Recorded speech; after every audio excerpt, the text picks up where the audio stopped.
الحمد لله رب العالمين والصلاة والسلام على أشرف الأنبياء والمرسلين نبينا محمد وعلى آله وأصحابه أجمعين. أعوذ بالله من الشيطان الرجيم. بسم الله الرحمن الرحيم. وإذا رآك الذين كفروا إن يتخذونك إلا هزوا أهذا الذي يذكر آلهتكم وهم بذكر الرحمن هم كافرون.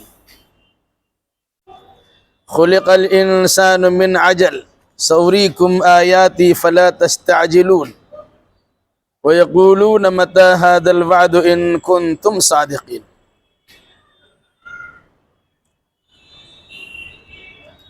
اس سے پہلے کی آیتوں میں اس حقیقت کو واضح کیا گیا تھا کہ دنیا میں جتنے انسان پیدا ہو کر آئے ہیں ان تمام کو ایک نہ ایک دن مرنا ہے.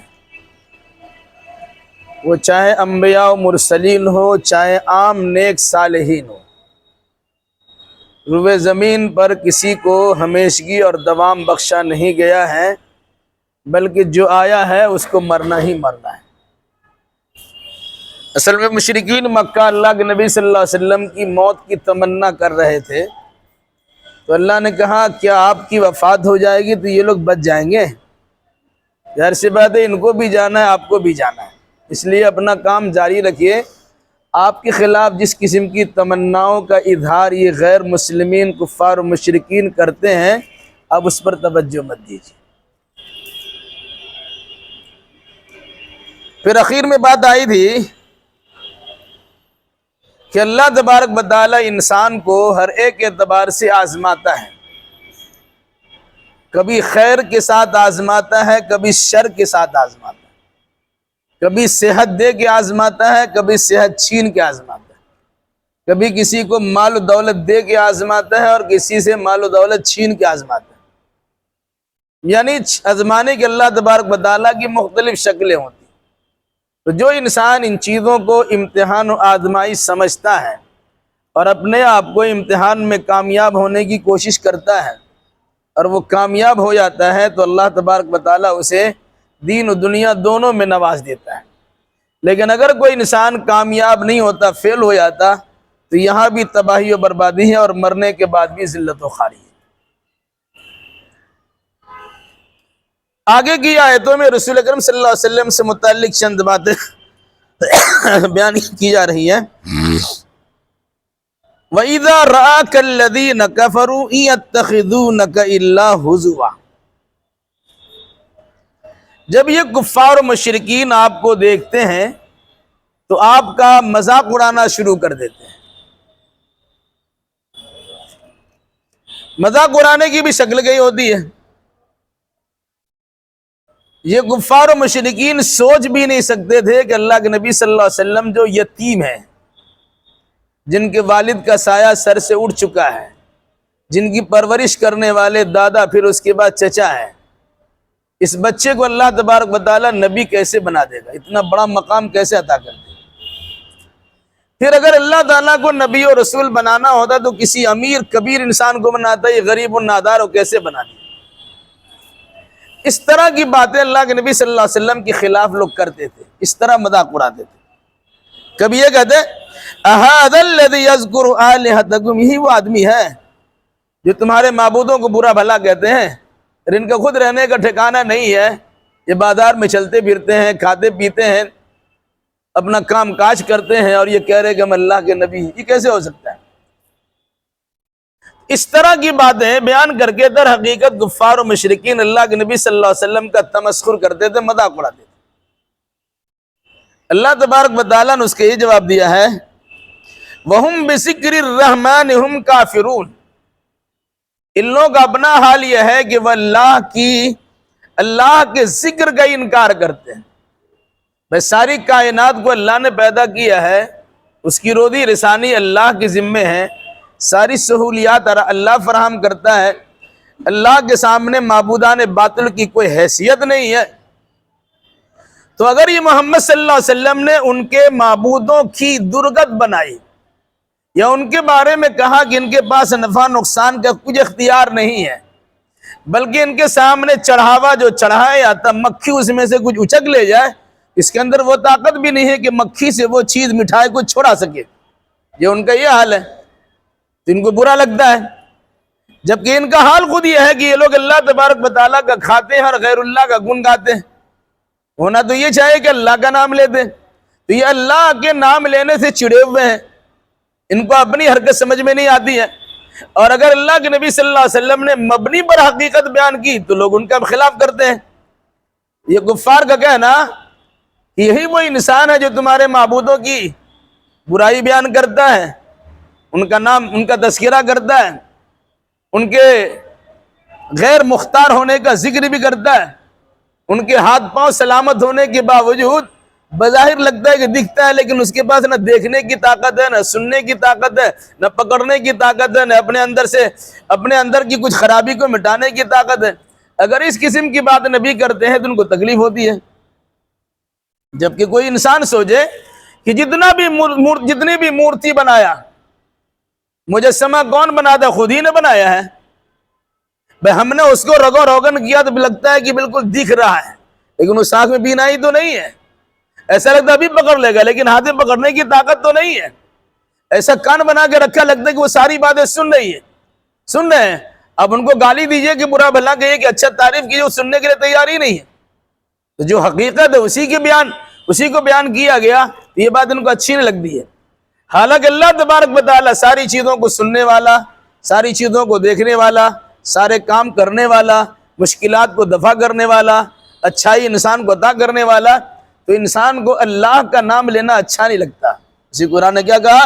وَهُمْ بِذِكْرِ الرَّحْمَنِ هُمْ كَافِرُونَ، یہ لوگ خود اللہ تبارک و تعالیٰ جو رحمان ہے اس کے ذکر کا انکار کرتے ہیں۔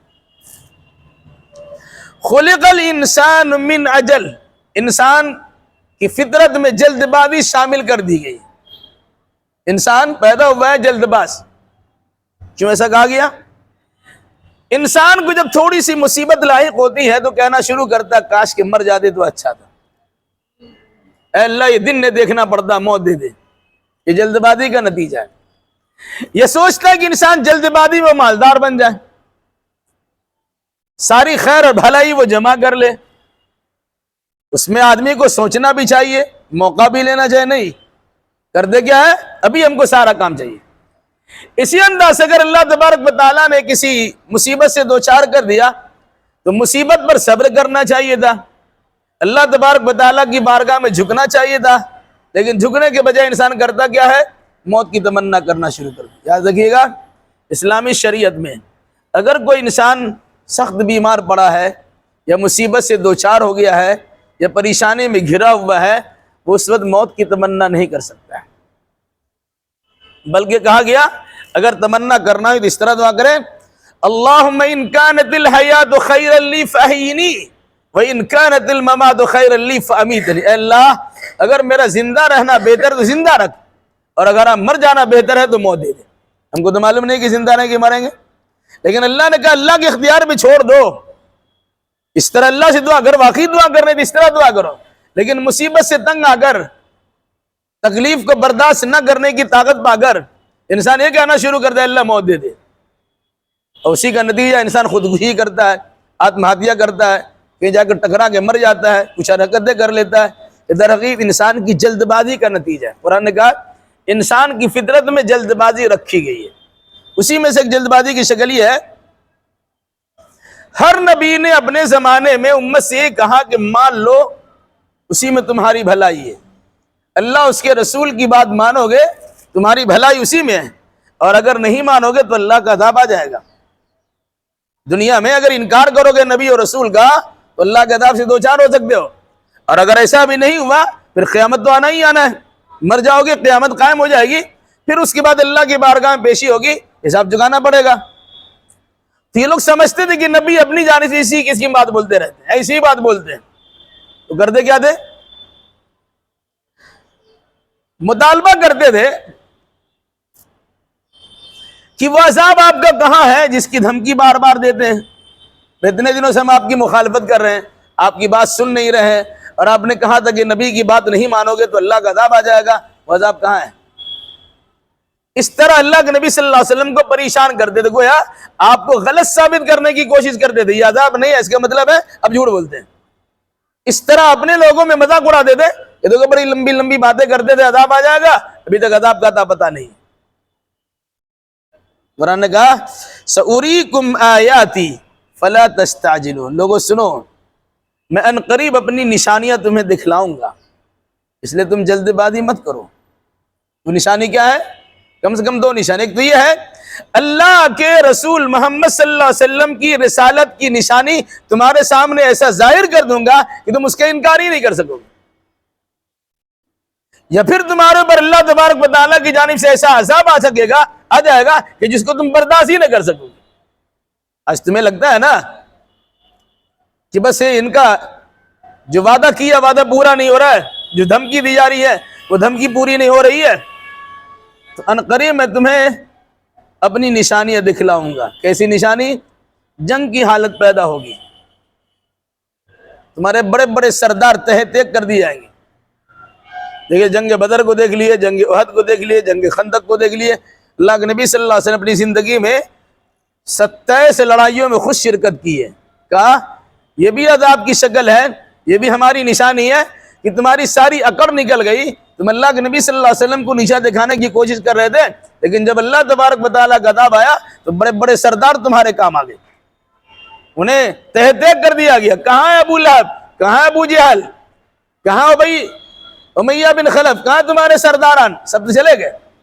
تو کہا سأریکم آیاتی، ان قریب میں تمہیں اپنی نشانیاں دکھلا دوں گا، یا پھر تمہارے سامنے محمد الرسول اللہ صلی اللہ علیہ وسلم کی صداقت کا اظہار کروں گا، ایسی دلیلیں تمہارے سامنے آئے گی کہ تم اس کا انکار بھی نہیں کر سکو گے۔ پھر اس کے بعد اگر تم نہیں مانو گے تو اللہ کا ایسا عذاب آئے گا کہ تم ٹال نہیں سکو گے، اس لیے فرمایا فلا تستعجلون، اللہ کے عذاب سے متعلق جلد بازی مت مچاؤ، مطالعہ مت کرو کہاں عذاب، جلدی عذاب مت مانگو، کیونکہ اگر ایسا تم کرو گے تو اللہ تبارک و تعالیٰ کا عذاب تو وقت متعینہ پر آ کے رہے گا، تو تم اسے ٹال نہیں سکو گے۔ وَيَقُولُونَ مَتَى هَذَا الْوَعْدُ إِن كُنتُمْ صَادِقِينَ، اور یہ لوگ کہتے ہیں وہ وعدے کی گھڑی کب آئے گی، اگر تم سچے ہو تو لاؤ۔ بہت بولتے تھے انکار کرو گے تو اللہ کا عذاب نازل ہو جائے گا، مکہ کے 13 سال آپ کا انکار کیا، کچھ تو نہیں کر سکے، مدینہ بھی آپ کا انکار ہی کر رہے، کوئی اللہ کا عذاب تو آتا ہوتا نہیں ہے۔ اس طرح یہ لوگ اللہ کے نبی صلی اللہ علیہ وسلم کو زخم پہنچاتے تھے، آپ کو تکلیف دیتے تھے، آپ کے وعدے کی خلاف ورزی، آپ کے وعدے کا خلاف بھی کرتے تھے، اور ساتھ ساتھ آپ کو برا بھلا کہتے تھے کہ آپ کے اندر کوئی پاور شکتی نہیں ہے، خواہ بگاڑتے رہتے۔ یقولون، یہ کہتے ہیں کون لوگ؟ کفار و مشرکین، متی ھذا الوعد، وہ وعدے کا وقت کب پورا ہوگا؟ جو آپ نے کہا تھا کہ نبی کو نہیں مانو گے تو عذاب آئے گا، ہم تو نہیں مان رہے، عذاب آ رہا کہاں؟ ان کنتم صادقین، اگر سچے ہو تو عذاب لا کے دکھاؤ۔ کتنی بڑی ڈھیٹائی بتائیے، ایک انسان گمراہ انسان کو راہ راست پہ لانے کی کوشش کرتا ہے، ہونا تو یہ چاہیے اس کا شکر گزار ہوتے، انہیں مصیبتوں سے نکالنا چاہتا ہے، پریشانی سے نکالنا چاہتا ہے، وہ جہنم کے عذاب سے بچانا چاہتا ہے، ان کا شکر گزار ہونا چاہیے۔ لیکن الٹا انہوں نے کیا کیا کہ ان کا مذاق اڑاتے ہیں، اور اگر ان کی جانب سے جو وعدہ کیا گیا اس کے پورا ہونے میں دیری ہو رہی ہے تو اسی چیز کو بنیاد بنا کر اور بھی خلاف ورزی کرنا شروع کرتے۔ قرآن نے کیا کہا؟ لو یعلم الذین کفروا حین لا یکفون عن وجوہہم النار ولا عن ظہورہم ولا ینصرون،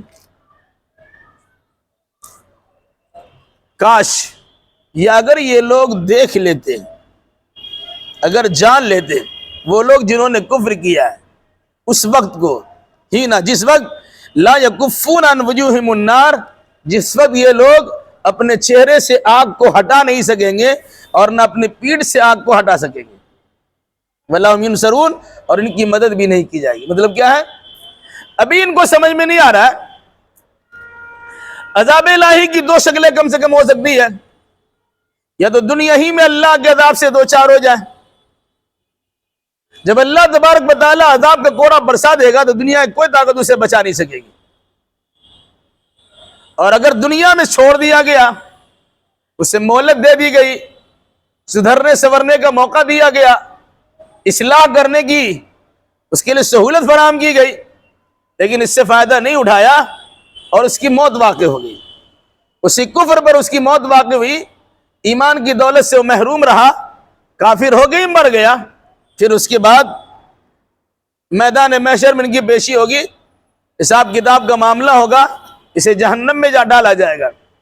جہنم جہنم کی آگ ان کے چہروں کو جھلسا دے گی، اور جہنم کی آگ ان کے پیٹھ کو جلا کے راکھ کر دے گی، سر سے لے کے پیر تک انسان جہنم میں جل رہا ہوگا، اسی کا بچھونا ہے، اسی آگ کا تکیہ ہے، اسی آگ کی چادر اوڑھنا ہے، اسی کے اندر انسان حیران و پریشان ہوگا۔ کاش یہ لوگ جان لیتے اس گھڑی کو جس گھڑی میں ان کے ساتھ جہنم کی سزاؤں کا اس طرح برتاؤ کیا جائے گا، اور یہ لوگ اپنے ہاتھ سے، اپنے چہرے سے، اپنے پیٹھ سے، اپنے جسم کے کسی حصے سے عذاب کو دور نہیں کر سکیں گے۔ کیا فرمایا؟ لو یعلم الذین کفروا، اگر جان لیتے یہ لوگ جنہوں نے کفر کیا ہے، حین لا یکفون عن وجوہہم النار ولا عن ظہورہم، جس وقت یہ لوگ اپنے چہروں سے آگ کو دور نہیں کر سکیں گے اور نہ اپنے پیٹھ سے آگ کو ہٹا سکیں گے، ولا ہم ینصرون، اور کسی جانب سے ان کی مدد بھی نہیں کی جائے گی، تب پتہ چلے گا کہ اللہ کے رسول کے انکار کا انجام کیا ہوتا ہے، یا اللہ کے رسول کے ساتھ تمسخر اور مذاق اڑانے کا انجام کیا ہوتا ہے، تب پتہ چلے گا۔ ابھی اسے پتہ نہیں ہے۔ اگر ان کو یقین ہو جائے کہ اللہ تبارک و تعالیٰ نے موقع سدھرنے کا دیا ہے، نہیں سدھر رہے ہیں تو پھر اللہ کے عذاب سے دوچار ہونے کے لیے تیار ہو جائے، اس وقت جب انسان جہنم میں چلا جائے گا اور سر سے لے کے پیر تک، اوپر سے لے کے نیچے تک، دائیں سے لے کے بائیں تک جہنم کی آگ اسے جھلسا رہی ہوگی، جلا رہی ہوگی، نتیجے کے طور پر کلما نضجت جلودہم بدلناہم جلودا غیرہا، جب جب اس کی چمڑیاں جل جائے گی ہم نئی چمڑی کو چڑھا دیں گے، چمڑی ادھر جائے گی دوسری چمڑی ہم چڑھا دیں گے، مستقل سلسلہ جاری رہے گا۔ اس وقت لوگ کون ہوں گے جو ان کو بچا سکیں گے؟ نہ آپ کے ہاتھ میں طاقت ہوگی کہ اگر آگ ہٹا سکے، نہ آپ کو بھاگنے کی ہمت ہوگی جہنم سے بھاگ سکے، اور نہ ہی کوئی انسان آپ کی مدد کرنے کے لیے تیار ہوگا، ولا ہم ینصرون، ان کی مدد بھی نہیں کی جائے گی۔ مصیبتیں پڑتا ہے، کسی ایکسیڈنٹ ہو جاتا ہے، کوئی آگ میں جلنا شروع جل جاتا ہے، پھر دوسرے لوگ آتے ہیں، علاج معالجہ ہوتا ہے، ڈاکٹر کے پاس لے آتے ہیں، ان کے ساتھ بڑی شفقت و پیار محبت کا کام بھی کیا جاتا ہے، ساتھ ساتھ ان کے دوا اور علاج کا انتظام بھی ہوتا ہے، ان کی تسلی دینے والے لوگ ہوتے ہیں، ان کی مدد بھی کرتے ہیں۔ لیکن انسان جب جہنم میں چلا گیا کون مدد کرے گا؟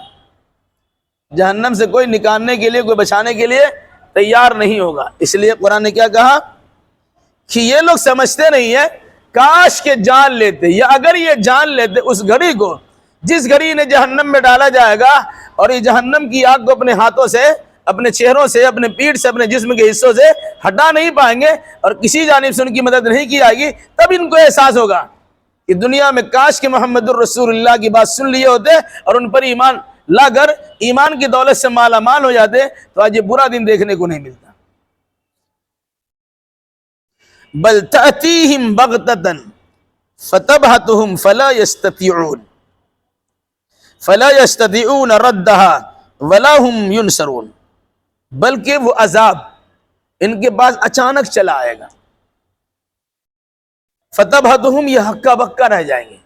کبھی ایسا ہے آرام سکون کی زندگی گزار رہے ہیں، اللہ کا عذاب نازل ہو گیا، فالج کا اٹیک ہو گیا، دماغ سن ہو گیا، دیکھنے کی صلاحیت ختم ہو گئی، دل کا دھڑکنا بند ہو گیا، بیٹھے کے بیٹھے رہ گئے، کوما میں چلا گیا، یہ بھی تو اللہ تبارک و تعالیٰ کا عذاب ہے۔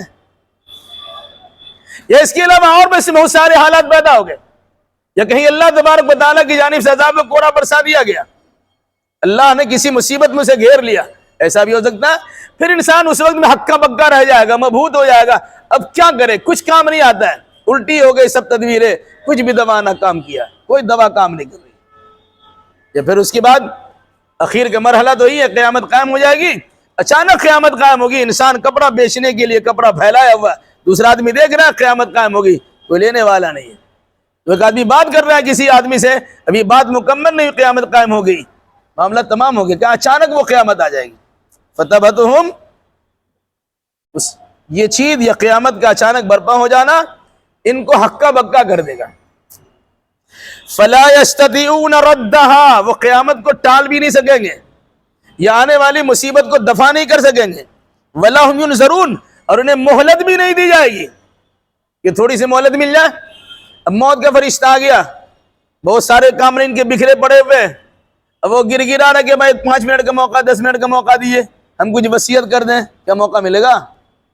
نہیں موقع ملے گا. جب اللہ تبارک و تعالیٰ کا عذاب آئے گا تو پوچھ کی نہیں آئے گا میں عذاب آؤں کہ نہیں آؤں، نہیں آئے گا. ایسا آئے گا آدمی ہکا بکا رہ جائے گا. پھر قیامت اسی انداز سے آئے گی، جب قیامت آئے گی تو انسان قیامت کو ٹالنا چاہے گا، ہو ہی نہیں سکے گا. سوچے گا تھوڑے سے اور مہلت مل جائے، کچھ خدمت کر لے، کچھ صدقہ و خیرات کر لے، کچھ لوگوں کو وصیت کر لے، کہ صورت پیدا نہیں ہوگی. وَلَقَدِ اسْتُهْزِئَ بِرُسُلٍ مِّن قَبْلِكَ فَحَاقَ بِالَّذِينَ سَخِرُوا مِنْهُمْ مَا كَانُوا بِهِ يَسْتَهْزِئُونَ. جب اللہ کے نبی صلی اللہ علیہ وسلم کو لوگ ستا رہے تھے، آپ کے خلاف بکواس کر رہے تھے اور سازشیں کر رہے تھے، آپ کا مذاق اڑا رہے تھے، تو اللہ کے نبی صلی اللہ علیہ وسلم کو اللہ نے تسلی دی. کیا کہا؟ وَلَقَدِ اسْتُهْزِئَ بِرُسُلٍ مِّن قَبْلِكَ، اے نبی آپ سے پہلے جتنے رسول آئے ان تمام کے ساتھ بھی استہزاء اور مذاق اڑانے کے لوگوں نے برتاؤ کیا تھا. صرف آپ کے ساتھ نہیں ہے، جتنے بھی نبی اور رسول آئے ان کے ساتھ لوگوں کا برتاؤ ہی رہا. لیکن پھر اللہ نے کیا کہا؟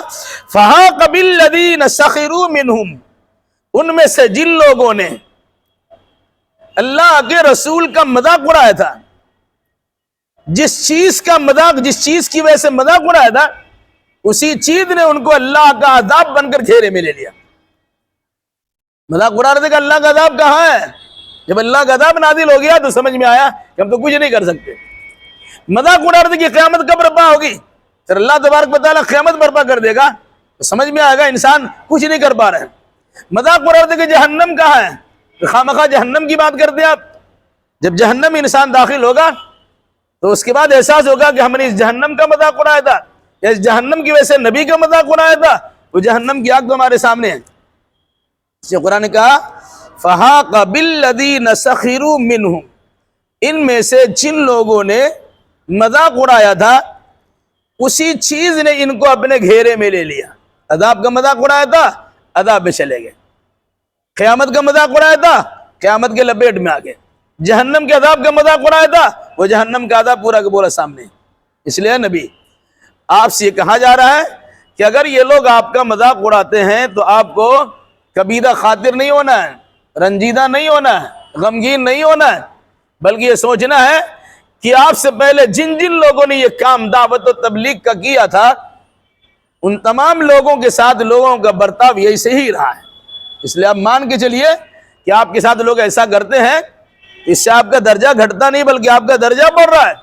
یہ ان کی شومی قسمت ہے، بدقسمتی بدنصیبی ہے جو آپ جیسے انسان کی بات کو ماننے کے لیے تیار نہیں ہے، وہ در حقیقت اللہ تبارک و تعالیٰ کے عذاب کے مستحق بن رہے ہیں.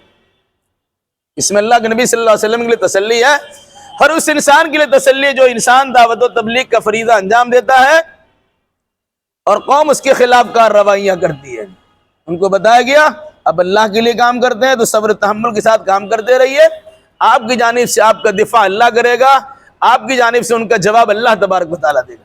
اللہ ہمیں حقیقت حال سمجھنے سمجھانے کی توفیق مرحمت فرمائے اور کتاب و سنت کی روشنی میں عقیدہ اعمال بجا لانے کے جذبہ عطا فرمائے. اقول قولی ھذا واستغفر اللہ لی ولکم ولسائر المسلمین وآخر دعوانا الحمد للہ رب العالمین.